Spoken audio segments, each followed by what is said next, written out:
नमस्कार दर्शक बंधु आपण को आम चैनल को स्वागत। पवित्र दोल पूर्णिमा और मीन संक्रांति उपलक्षे आपण मानकु अनेक अनेक शुभेच्छा और शुभकामना। आज भिडटी समस्त बिछा राशि व्यक्तिविशेषों बहुत गुरुत्वपूर्ण रही। आपणकर जदि बिछा राशि होता है तेबे यही भिडटी को थरे मात्र शेष पर्यंत देखंतु एवं निजर व्यस्त बहुल समय मध्यरु किछि समय आपण निज पई दियंतु। देखंतु एही वर्ष दोल पूर्णिमा और मीन संक्रांति मार्च मास 14 तारिख दिन एवं गोटे दिन रे पड़ुछि एवं यह दीर्घ 27 वर्ष पर हेबाकु जाउछि। एहार प्रभाव 12टी जाक राशि उपरे निश्चित भावरे रहिबो, किंतु आपणक बिछा राशि उपरे कोन प्रभाव रहिबो ताहा जानिबा पई आपण आम सह भिडियोर शेष पर्यंत जोड़ी होई रुहंतु। देखंतु बिछा राशि व्यक्ति विशेषकर जीवन एही अपूर्व संयोग दोल पूर्णिमा और मीन संक्रांति ठारू बदलिबाकु जाउछि, कारण प्रमुख ग्रह मानक चलन रे बड़ परिवर्तन हेबाकु जाउछि, जहा फलरे आपणक जीवन रे चलीथिबा समस्त दुख कष्टर अंत हेबाकु जाउछि एवं पुणी थरे आपणक जीवन को खुशी फेरिबाकु जाउछि। देखंतु एही मीन संक्रांति और दोल पूर्णिमा दिन सूर्य करिवे राशि परिवर्तन एवं मार्च मास 29 तारिख दिन शनि करिवे दीर्घ 2.5 वर्ष पर राशि परिवर्तन, जहा फलरे तांकर प्रभाव आपणक जीवन रे निश्चित भावरे रहिबो। तेबे आसंतु जानिबा एही दोल पूर्णिमा और मीन संक्रांति ठारू आपणक जीवन रे कौन सबु बड़ परिवर्तन हेबाकु जाउछि। किंतु भिडियोटी आरंभ करिबा पूर्वरु जदि आपणकर भी बिछा राशि होइताए एवं आपण भी ईश्वर को आंतरिक भक्ति एवं विश्वास करती तेबे भिडियोटी को लाइक करंतु एवं कमेंट बॉक्स रे जय जगन्नाथ जय माँ लक्ष्मी अवश्य लिखि दियंतु। ता सहित आपणक मन रे जहाँ भी प्रश्न रही जहाँ भी द्वंद्व रही आपण कमेंट बॉक्स रे पचारि पारंती। आमे आपणक प्रश्नर उत्तर देबा पई यथा संभव प्रयास करिबु। देखंतु विलंब हेले मध्य आपणक प्रश्नर आमे निश्चित उत्तर देबु। ता सहित दर्शक बंधु जानि रखंतु जे आमर एही कार्यक्रमटी आपणकर जन्म राशि बा चंद्र राशि उपर आधारित होइछि। जदि आपण आपणकर जन्म राशि जानि नाहंती एवं नाम राशि को व्यवहार करी समस्त कार्य करूछंती तेबे आपण कमेंट बॉक्स रे जन्म तारीख जन्म समय एवं जन्म स्थान लिखि जणांतु। आमे आपणकर जन्म राशि लग्न नक्षत्र जणाई देबु, जहाँ आपणक पई सठिक एवं निर्भुल रहिबो एवं आपण एहाकु व्यवहार करी भविष्यत रे जे कोनोसी शुभ कार्य बा मांगलिक कार्य करि परिबे। ताहाले आसंतु जानिबा आपणक जीवन रे एही अपूर्व संयोग दोल पूर्णिमा और मीन संक्रांति ठारू की परिवर्तन आसिबो। विशेष भाव रे सूर्य एवं शनिकर राशि परिवर्तन आपणक जीवन रे की परिवर्तन आनिबो। देखंतु आपणकर स्वास्थ्य बहुत खराब रहुतिला, आपण आर्थिक समस्या देई गति करुथिले, आपण ऋण आनिथिले लोन करिथिले किंतु ऋण सुझी पारु नथिले, जहा फल रे ऋणर भारटी आपणक उपरे बढ़ी चलीथिला। आपणक परिवार रे ऋण को केंद्र करी अर्थ को केंद्र करी खुशीर वातावरण नथिला। शिक्षा क्षेत्र रे आपण समस्या देखुथिले, आपणकर अजथा खर्च गुड़ाए हेउथिला। समाज रे आपणकर मान सम्मान रथिला, आपण को चाकरी प्राप्ति होई पारु नथिला। संतान संततिका पई आपण बहुत चिंतित रे रहुथिले, संतान कन्सीव करने को नहीं मध्य आपण बहुत चिंतित रहुथिले। व्यापार वाणिज्य रे आपण लॉस देखुथिले, प्रेम जीवन रे आपण समस्या देखुथिले। दाम्पत्य जीवन रे छोट कथा को नहीं कलह सब बेले लागी रहुथिला। आपण मानसिक दुश्चिंता रे रहुथिले, आपणक शरीर रे पीड़ा जंत्रणा अनुभव करुथिले। तेबे एही भली जहा भी समस्या आपणक जीवन रे चालुतिला ताहा एबे दूर हेबाकु जाउछि।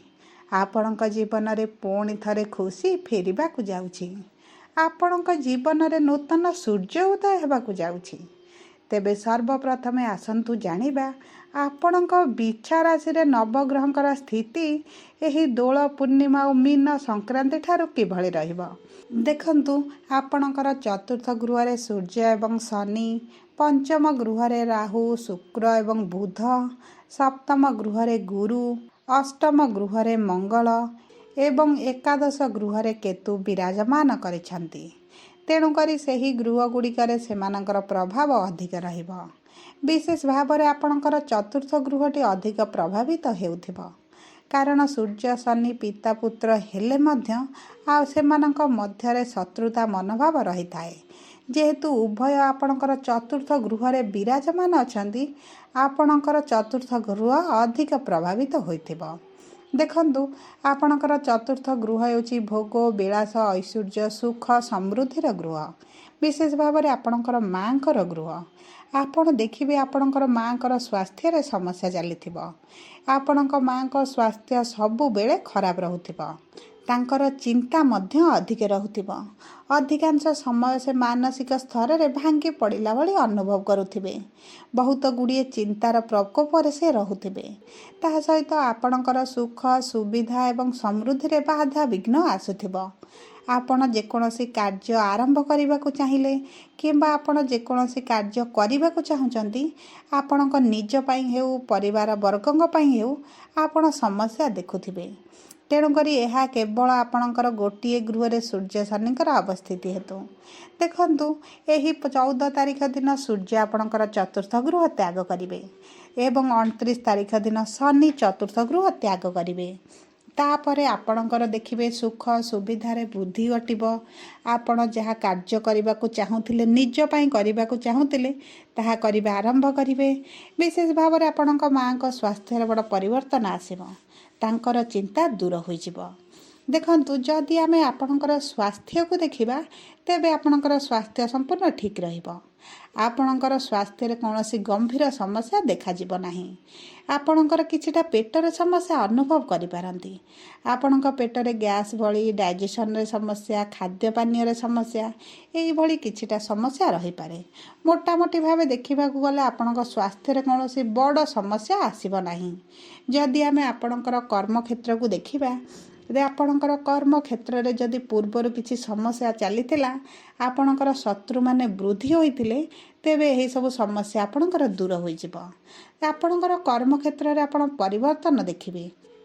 ଆପଣଙ୍କର ଚାକିରିରେ ପୋଷ୍ଟ ଚେଞ୍ଜ ହୋଇପାରେ, ଆପଣଙ୍କର ଟ୍ରାନ୍ସଫର ହୋଇପାରେ, ଆପଣଙ୍କର ପ୍ରମୋସନ୍ ହୋଇପାରେ।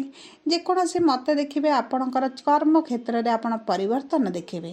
କିନ୍ତୁ ଆପଣଙ୍କର ପରିବର୍ତ୍ତନଟି ଆପଣଙ୍କ ଭବିଷ୍ୟତ ପାଇଁ ବହୁତ ଶୁଭ ରହିବ। ଯେଉଁମାନେ ବ୍ୟବସାୟ କରୁଛନ୍ତି, ବ୍ୟବସାୟୀମାନଙ୍କ ପାଇଁ ଭଲ ସମୟ ଆସିଲା। କାରଣ ଆପଣଙ୍କର ଭାଗ୍ୟର ଗୃହକୁ ମଙ୍ଗଳ ବିରାଜମାନ କରିବେ ଏବଂ ମଙ୍ଗଳ ହେଉଛନ୍ତି ଆପଣଙ୍କ ରାଶିର ସ୍ୱାମୀ। ତେଣୁକରି ଆପଣଙ୍କର ଭାଗ୍ୟ ଆପଣଙ୍କ ସାଥ ଦେବ। ଆପଣ ଏବେ ମାଟି ଛୁଇଁଲେ ସୁନା ହେବ। ଆପଣଙ୍କର ଯେଉଁ ଶନିଙ୍କର ଅଢ଼େଇ ଚାଲିଥିଲା, ତାହା ମଧ୍ୟ ଆପଣଙ୍କର ଶେଷ ହୋଇଯିବ। ତେଣୁକରି ଦୀର୍ଘ 2.5 ବର୍ଷ ହେଲା ଆପଣ ଯେଉଁ ସମସ୍ୟା ଭିତରେ ଛନ୍ଦି ହୋଇ ରହିଥିଲେ, ତାହା ମଧ୍ୟ ଦୂର ହୋଇଯିବ।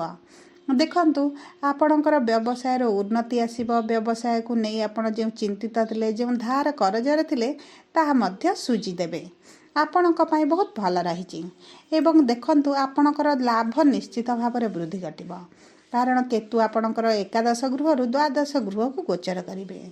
ତେଣୁକରି ଯଦି ଆମେ ଦେଖିବା ଆପଣଙ୍କର ବୈବାହିକ ସମ୍ପର୍କ ଆପଣଙ୍କର ବହୁତ ଭଲ ରହିବ। କାରଣ ଦେବଗୁରୁ ବୃହସ୍ପତି ଆପଣଙ୍କର ବିବାହର ଗୃହରେ ବିରାଜମାନ ହୋଇଛନ୍ତି ଏବଂ ଯେଉଁମାନେ ବିବାହ କରିବା ପାଇଁ ଯୋଜନା କରୁଛନ୍ତି, ସେମାନଙ୍କର ବିବାହ ହେବାର ସମ୍ଭାବନା ମଧ୍ୟ ବହୁତ ଅଧିକ ରହିଛି। ବୈବାହିକ ସମ୍ପର୍କରେ ନିକଟତରତା ବଢ଼ିବ। ଆପଣଙ୍କ ସମ୍ପର୍କରେ ରୋମାନ୍ସ ବୃଦ୍ଧି ଘଟିବ। ମୋଟାମୋଟି ଭାବରେ ଆପଣଙ୍କ ବୈବାହିକ ସମ୍ପର୍କ ଭଲ ରହିବ। ଯଦି ଆମେ ଆପଣଙ୍କ ପ୍ରେମ ସମ୍ପର୍କକୁ, ଶିକ୍ଷାକୁ ଏବଂ ସନ୍ତାନକୁ ଦେଖିବା, ତେବେ ଆପଣଙ୍କର ଶିକ୍ଷାରେ ବଡ଼ ପରିବର୍ତ୍ତନ ଆସିବ। ଆପଣଙ୍କର ପାଠରେ ଯେଉଁ ମନ ଲାଗୁନଥିଲା, ଆପଣ ପାଠକୁ ନେଇ ବହୁତ ଚିନ୍ତିତ ରହୁଥିଲେ, ଏକ୍ଜାମକୁ ନେଇ ବହୁତ ଚିନ୍ତିତ ରହୁଥିଲେ, ତେବେ ଆପଣଙ୍କର ଚିନ୍ତା ଦୂର ହୋଇଯିବ। ଦେଖନ୍ତୁ, ମେ ମାସ ପରେ ଆପଣଙ୍କ ଶିକ୍ଷା ପାଇଁ ବହୁତ ଭଲ ସମୟ ଆସୁଛି। ଆପଣ ଯଦି କିଛି କମ୍ପିଟେଟିଭ୍ ଏକ୍ଜାମ୍ ଦେଉଛନ୍ତି, ଚାକିରି ପାଇଁ କୌଣସି ଜାଗାରେ ଇଣ୍ଟରଭ୍ୟୁ ଦେଉଛନ୍ତି, ତେବେ ଆପଣଙ୍କୁ ଭଲ ସୁଫଳ ଏବଂ ଭଲ ରେଜଲ୍ଟ ମଧ୍ୟ ମିଳିବ। जदि आम देखा आपणकर संतानर जोगकू तेबे आपणकर संतानर जोग मध्य भल रही आपणकर संतान कनसिव्रे जदि किसी समस्या आछुतिला ताहा मध्य दूर होइजिब।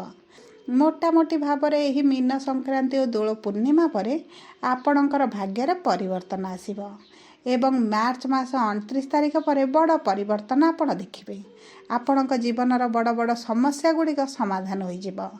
देखंतु जदि आपणकर बिछा राशि होता है तेबे वीडियोटी किभली लागला आपण कमेंट बॉक्स रे लिखि जणांतु। जदि आपणक साथींकर बिछा राशि होता है तेबे वीडियोटी तांका सह शेयर करंतु। जदि प्रथम थर आम चैनल को आसी चैनल टी को सब्सक्राइब करंतु। पाखरे थिबा बेल आइकन को प्रेस करंतु। धन्यवाद।